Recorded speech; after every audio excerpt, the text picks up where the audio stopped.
Now, the following theorem can be used to simplify certain limits. It's the absolute value theorem. For sequence a sub n, if the limit of the absolute value of the sequence equals 0, then the limit of the original sequence equals 0 as well.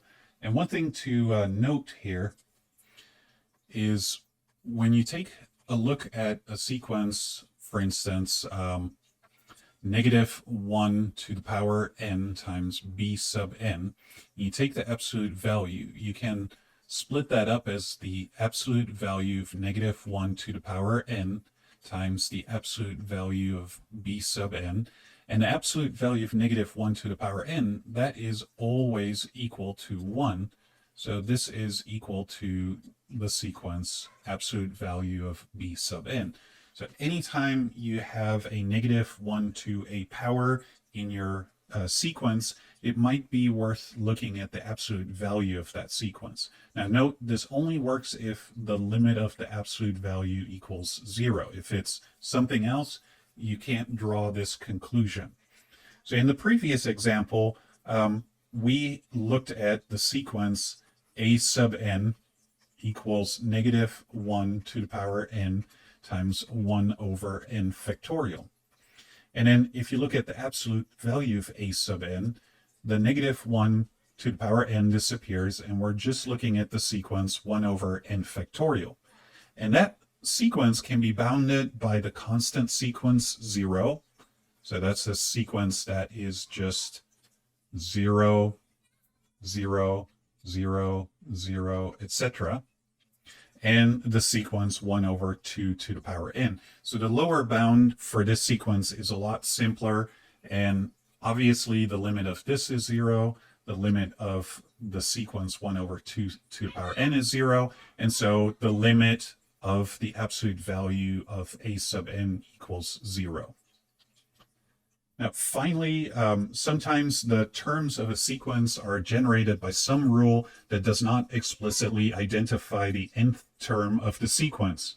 In such cases, you may be required to discover a pattern in a sequence and to describe the nth term. Once the nth term has been specified, you can investigate the convergence or divergence of the sequence.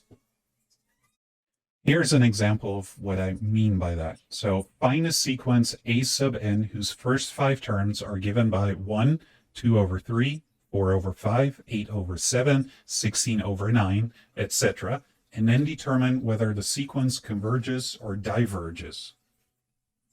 So first, the strategy is to figure out what is a formula for a sub n, and we want to maybe take a look at the numerators and denominators separately. So the strategy that we're going to employ here is look at the denominators, the numerators and the denominators separately.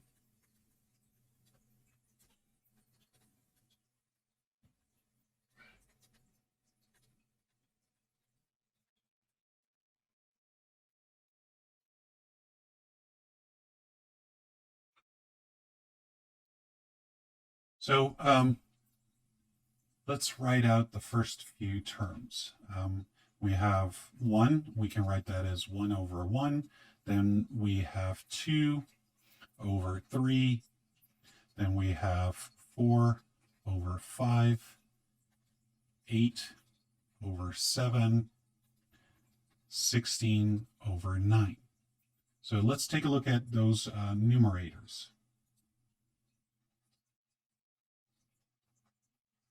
So the numerators are given by 1, 2, 4, 8, 16.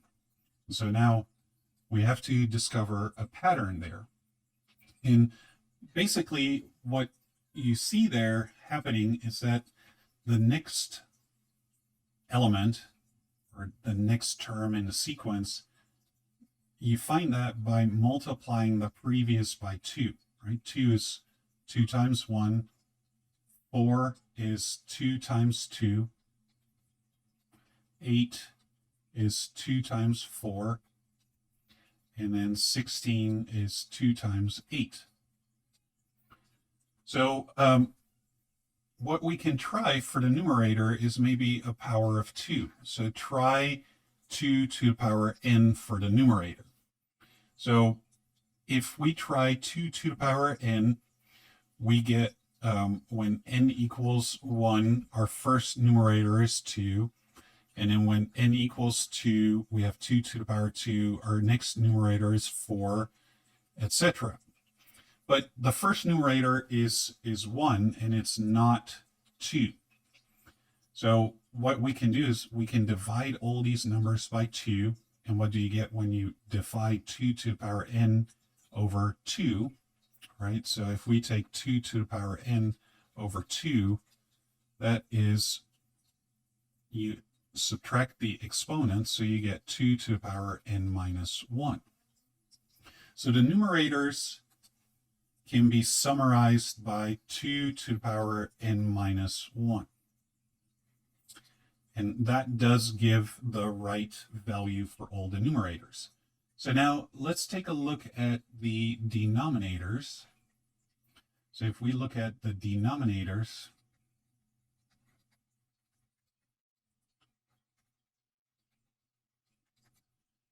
that's 1, 3, 5, 7, 9.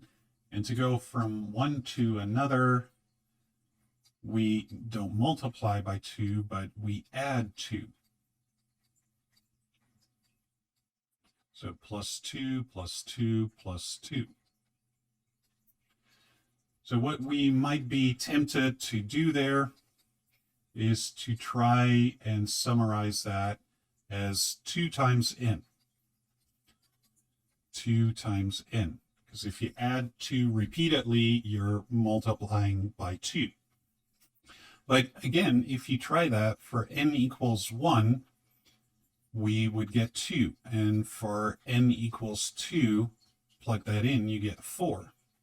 But instead of 2, we have 1. Instead of 4, we have 3. So we're off by 1. That means we want to subtract 1 from that to n. And so we can summarize the denominators by 2 times n minus 1. Okay, so when we summarize our findings, we actually now have a formula for a sub n. A sub n, the sequence is given by the numerator is 2 to the power n minus 1, and the denominator is given by 2n minus 1. Okay, so now that we have found our sequence, we can then look at the limit of this sequence and see if the sequence converges or diverges. So let's investigate convergence. So we're going to take a look at the limit as n goes to infinity of a sub n, and that is equal to the limit as n goes to infinity of 2 to the power n minus 1 over 2n minus 1. And we can then change the limit. Instead of n, make that an x. So I'm going to rewrite that as the limit as x goes to infinity of 2 to the power x minus 1 over 2 times x minus 1. So the x minus 1 is in the exponent, and here it's just an expression. Okay, now when we're evaluating this limit, what you see is that both the numerator and the denominator go off to infinity. So we have infinity over infinity, and so L'Hopital applies here. So I can take the derivative of the top and the derivative of the bottom.